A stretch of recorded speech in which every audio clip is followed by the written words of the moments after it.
할렐루야. 아멘. 하나님 참 좋으시죠? 하나님 최고입니다. 무엇보다도 좋은 건 하나님이 살아계시다는 거예요. 세상에 많은 신들은 다 죽은 신들입니다. 인간들이 만들어내서 인간들의 필요에 의해서. 하지만 하나님은 살아계시고, 그 살아계신 하나님이 이곳에 계시고, 오늘 무엇보다도 하나님을 찬양하는 그 찬양의 소리가 너무 소름 돋게 너무 좋았어요. 너무 좋았어요. 사람도 이렇게 좋을란지라, 그냥 하나님에 대해서 조금 알고 있는 사람도 이렇게 좋을란지라, 이 찬양을 들은 하나님은 얼마나 좋으셨을까? 하나님은 얼마나 기쁘셨을까? 찬양이 살아있는 교회, 정말 좋은 교회, 복된 교회에서 신앙생활하는 여러분들 너무너무 행복하고 너무 좋아 보입니다. 우리 하나님께 영광의 박수 한번 올려드릴까요?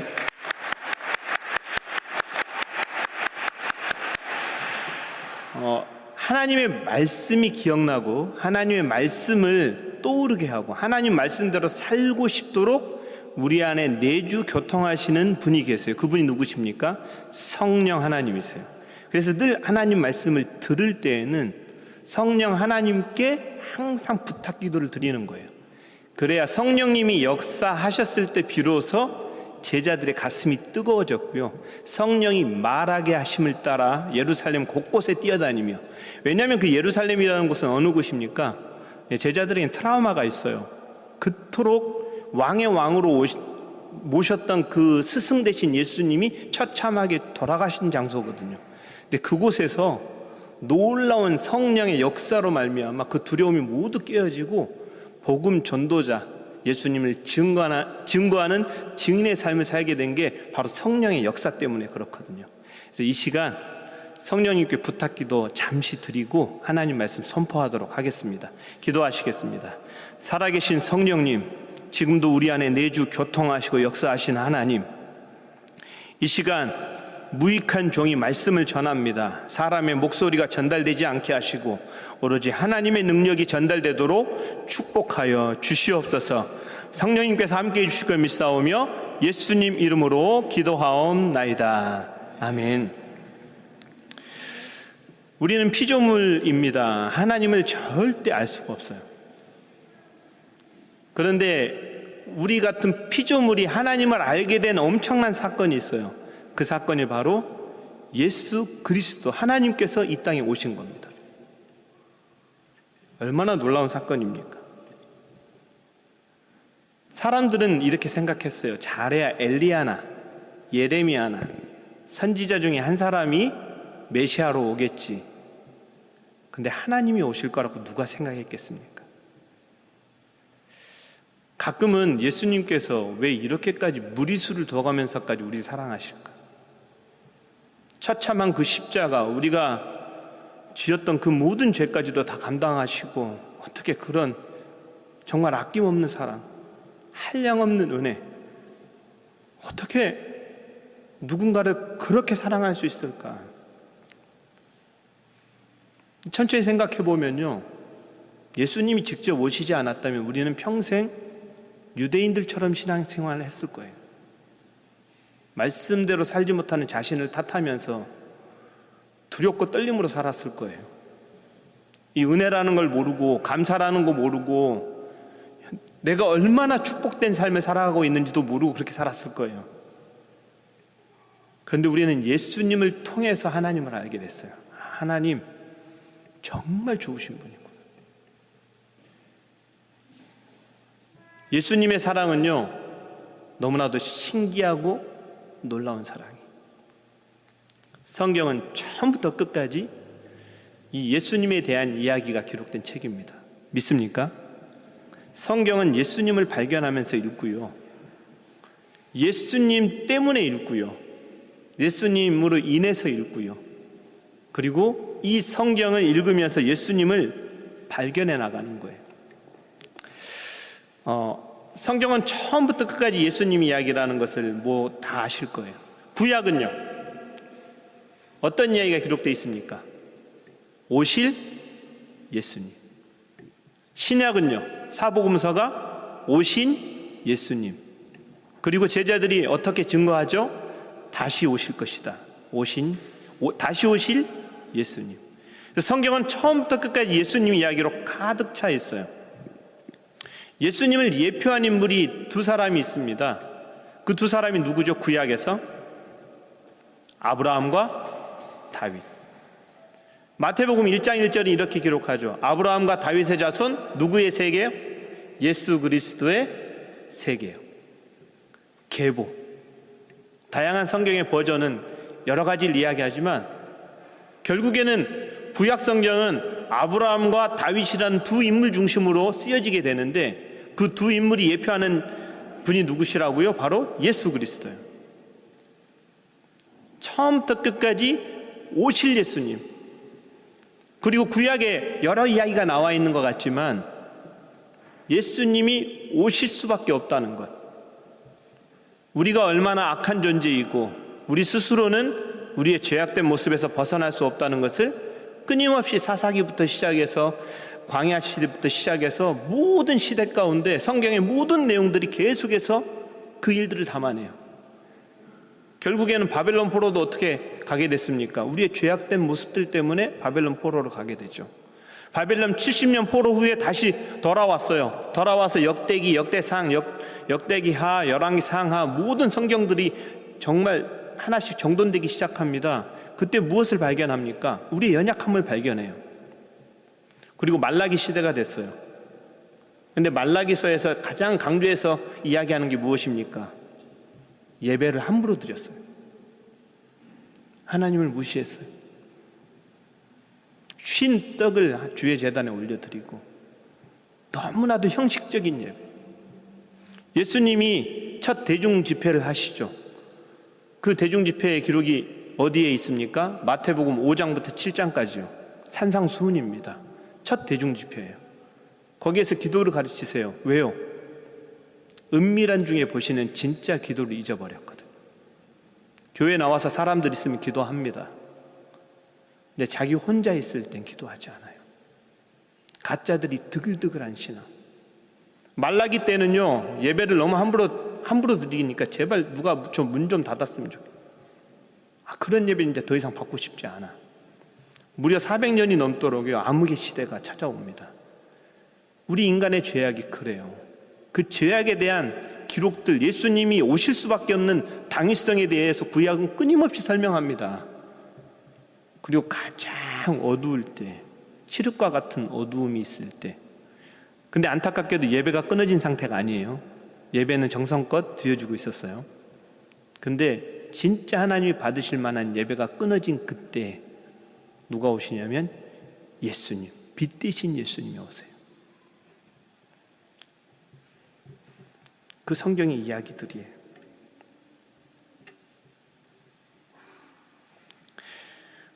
세상을 나누는 역사의 기준이 어떻게 되죠?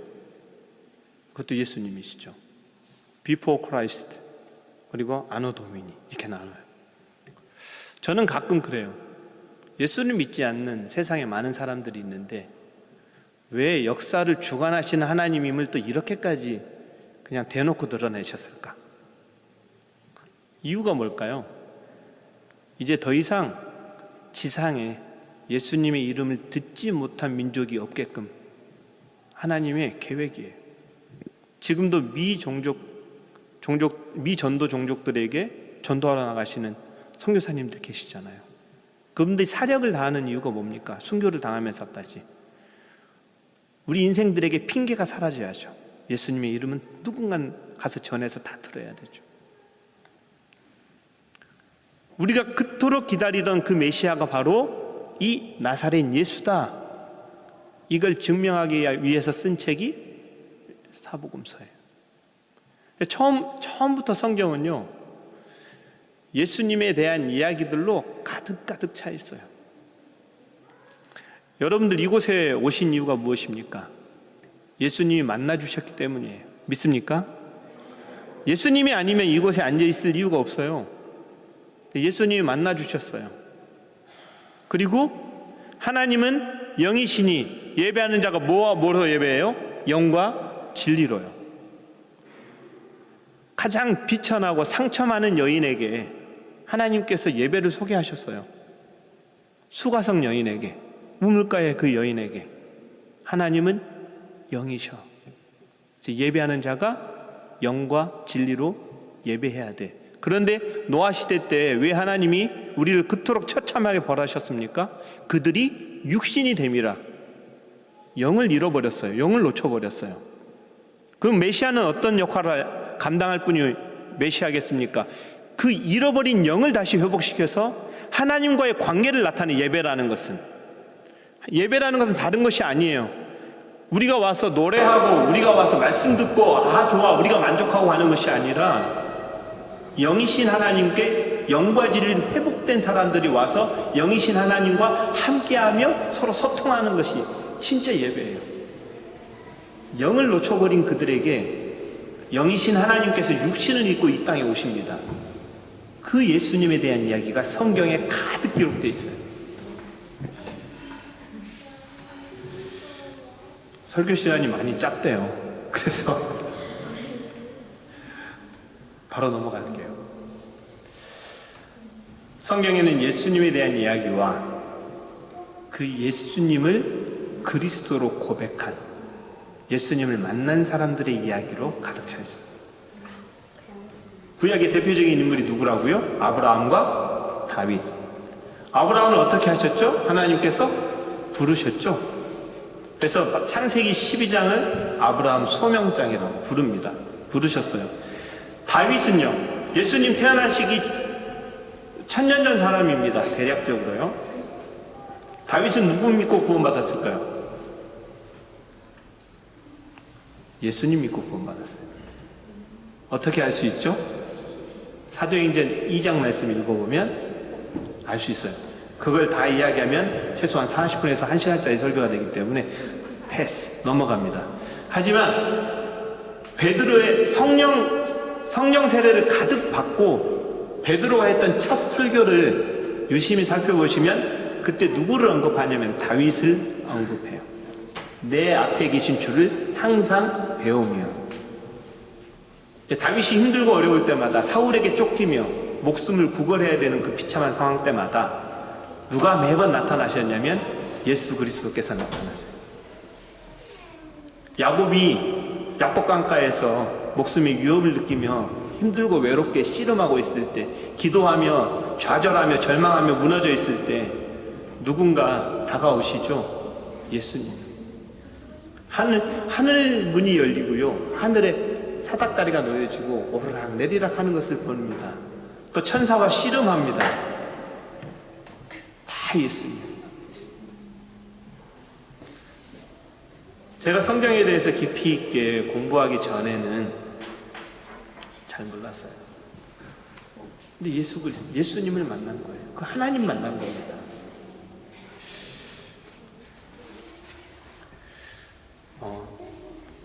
제일 중요한 질문은 이겁니다.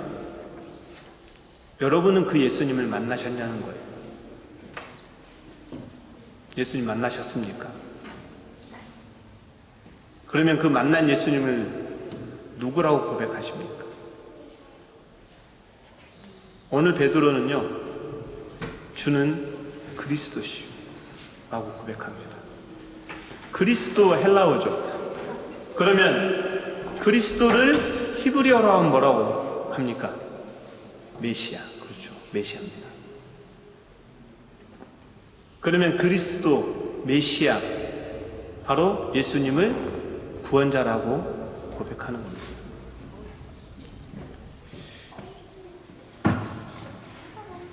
베드로는 예수님을 만났어요. 예수님을 만났을 때, 처음 베드로가 예수님 만났을 때에는 예수님이 하나님인지 몰랐습니다. 그리고 그리스도라는 고백 감히 꺼낼 수가 없었어요. 근데 이스라엘 당시 상황이요, 로마 식민지 사회였어요. 이스라엘 백성들은요, 어떤 자존심 하나로 살아가냐면, 우리는 하나님이 선택한 백성이야. 선민의 자존심을 하나 가지고 살아가는 백성들이거든요. 그런데 이스라엘이 선민이라고 하기에는 너무나도 많은 침략, 너무나도 많은 고통을 당하던 때예요. 그리고 예수님 오실 때에도 마찬가지로 로마의 식민지여서 너무나도 많은 고통과 아픔을 겪던 때입니다. 그래서 대부분의 그때 당시의 사람들은 정치적 메시아를 기다렸어요. 그 메시아가 와서 다윗 왕 때 그 놀라운 영광을 다시 한번 회복해 주길 바랬습니다. 그렇기 때문에 예수님께서 놀라운 능력들을 행하시고 예루살렘 입성할 때 얼마나 많은 사람들이 와서 자기의 겉옷, 이 옷은 그때 당시 신분을 드러내잖아요. 자신의 모든 것들을 다 바닥에 깔고 왕의 왕으로 받아들였어요. 근데 예수님 오시자마자 행보가 좀 이상했죠. 어떤 행보들을 하셨습니까? 성전을 막 뒤집어 엎으시고 기득권과 싸우시며 여러 가지 일들이 막 벌어지기 시작했어요. 그들이 생각하는 진정한 의미에서 메시아가 아니었어요. 근데 베드로는 진짜 예수님을 만나면서 그 예수님을 진짜 구원자, 우리를 또 나를 이 비참한 상황 가운데서 구원해 주실 진짜 구원자로 만나게 된 거예요. 가끔은 사람들이 묻습니다. 원죄라는 것이 어디 있습니까? 원죄는 하나님의 은혜를 강조하기 위해서 사람들이 만들어낸 것이 아닙니까? 라고 이야기합니다. 하지만 여러분, 우리 인간들은요, 우리 인생들은요, 한 번도 전쟁을 멈춰본 적이 없습니다. 우크라이나 전쟁을 보십시오. 사람이 어떻게 사람의 목숨을 빼앗을 수가 있습니까? 하나님의 형상인데요. 그런데 얼마나 많은 전쟁들을 우리 인간들은 치르고 있는지 아십니까? 다른 데서 찾을 게 없어요. 그게 원죄입니다. 이 독일 땅은요, 세계 전쟁이 벌써 2번이나 일어난 것이잖아요. 유럽의 역사는요, 처음부터 끝까지 전쟁의 역사예요. 월드컵보다 더 뜨거운 열기가 유로컵인 거 우리 젊은 청년들은 잘 아실 거예요. 왠지 아시지 않습니까? 6.25는 3년의 전쟁이었지만 얼마나 처참한 상처를 남겼습니까? 유럽의 전쟁의 역사는요, 기본이 5년, 10년, 30년, 80년, 심지어 100년 전쟁까지 있죠. 그 오랫동안 어떤 이유로, 심지어 십자가를 앞세우고 치렀던 전쟁까지, 종교전쟁 말할 것도 없어요. 처참한 전쟁들이 있어요. 그 누구도 우리의 욕심 앞에서 우리를 구원하여 주실 수 있는 존재는 아무도 없어요. 오로지 예수님 한 분밖에 없습니다.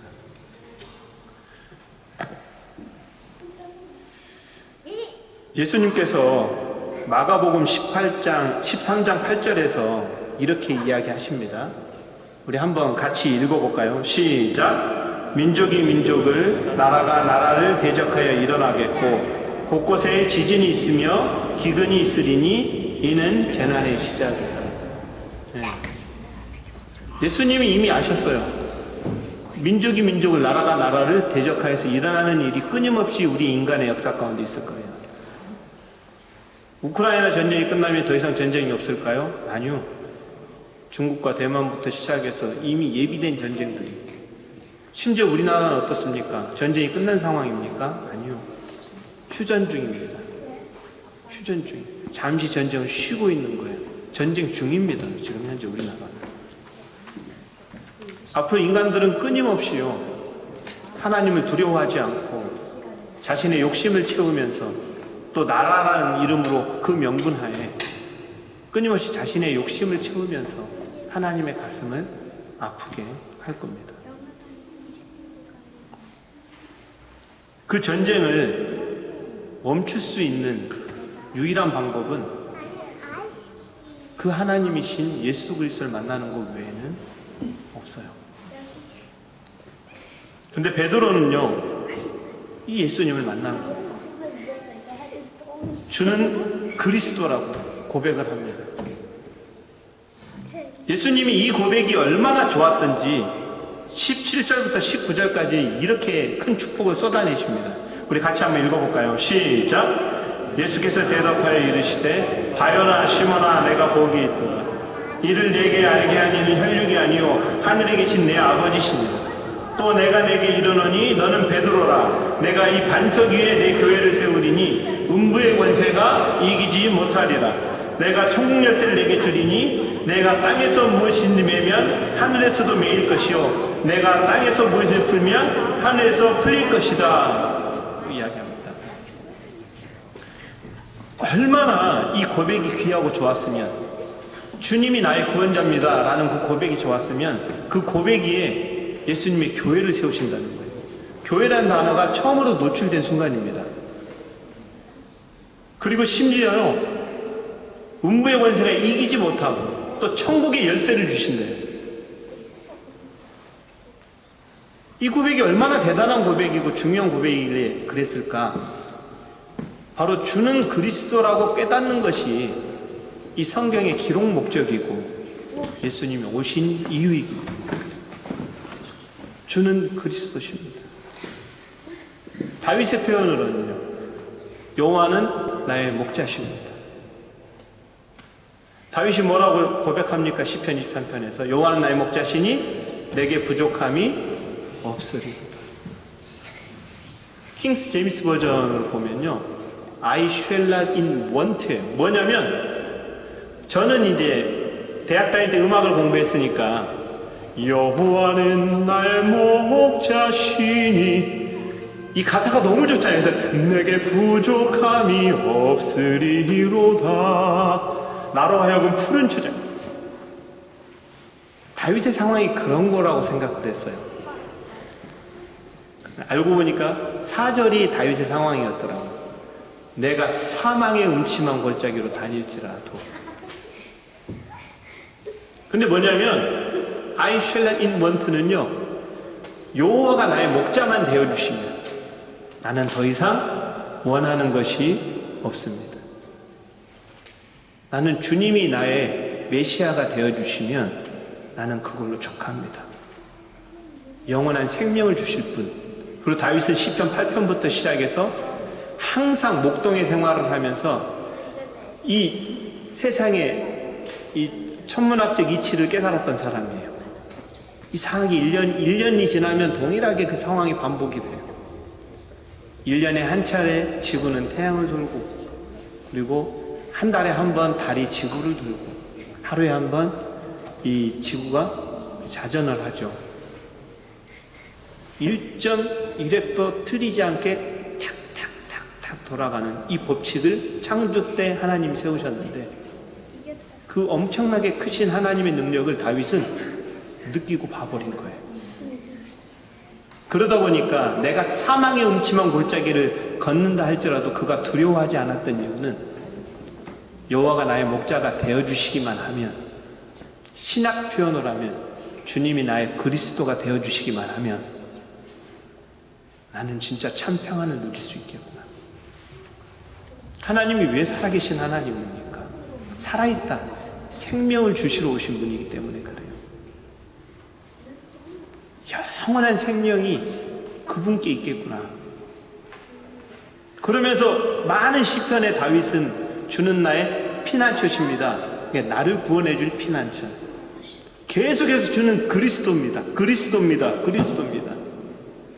그리고 1000년이 지나서 베드로가 드디어 그 고백을 동일하게 하는 거예요. 1000년 전에 다윗을 통해서 들었던 그 귀한 고백을 베드로를 통해서 듣게 되니까 예수님 마음이 어땠겠어요? 천국, 원래 천국을 주시러 오신 거지만 그 이상의 것도 주실 거예요. 다 주고 싶었을 거예요. 우리가 만약에요, 다윗이 했던 그 고백, 주님 한 분만으로 난 만족합니다. 난 세상의 물질, 명예, 부귀 이런 거 다 필요 없습니다. 주님만 나의 목자가 되어 주십시오. 주님만 나와 동행해 주십시오. 이 고백을 만약에 우리가 할 수 있다면 베드로처럼 주는 그리스도입니다. 살아계신 하나님의 아들입니다. 만약에 우리가 진심으로 성경에서 이야기하는 그 진리의 깨달음으로 그 고백을 하게 된다 그러면 예수님이 우리에게 어떻게 하실까요?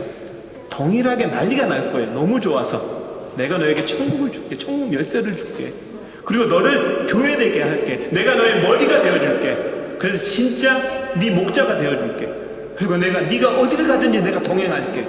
너와 함께 해줄게. 이렇게 고백했을 거예요. 예수님 지금 흥분하신 상태거든요. 그냥 하나님이 주실 수 있는 모든 축복을 지금 쏟아붓는, 모든 축복, 복의 복을 막 주시겠다는 거예요. 아브라함 택하시고 어떤 약속을 하셨죠? 내가 너를 복이 되게 하겠다. 그런데 진짜 복의 근원이신 복의 근원 강림하사 찬송하게 하소서. 진짜 복의 근원이신 예수님 오실 건 생각지도 못했을 거예요. 근데 그분이 오시고 그분이 우리와 함께 하시고 우리를 붙들어 주시고 지금도 우리가 진심으로 주는 그리스도시로라는 그 고백을 하기를 기다리시고. 시간이 없습니다. 마지막으로 빨리 지나갈게요. 언제 차분하게 말씀을 같이 나눌 수 있고 호흡할 수 있는 시간이 있었으면 좋겠습니다. 서서평 선교사님 혹시 아십니까? 이미 공유해 주셨다고 그래서 우리 김용욱 지사님께서 서서평 선교사님 한번 보시면 엘리자베스 쉐핑입니다. 100년 전에요. 우리나라가 가장 춥고 어두울 때, 예수님이 오셨을 때처럼 식민시대, 또 너무 아픔이 많고 고통이 많을 때, 그때 오셨어요. 이분은요 1880년 9월에 독일 비스바덴에서 태어났습니다. 그리고 미국으로 가서요, 미국에서 다시 파송된 선교사예요.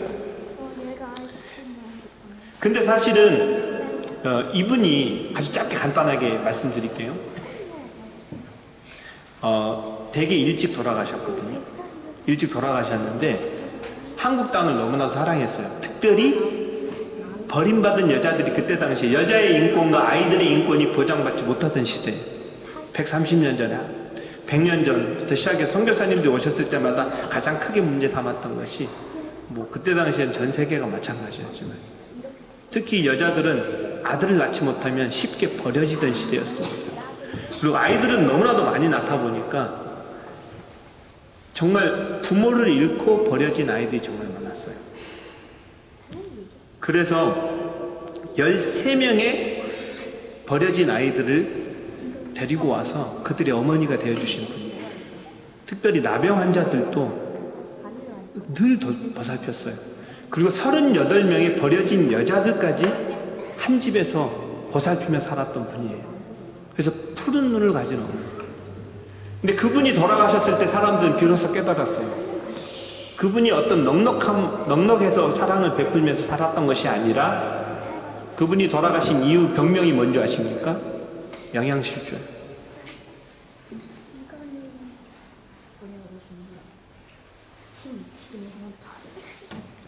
영양실조로 돌아가셨어요. 담요 2장 남기고.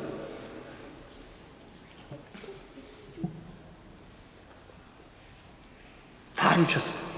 다.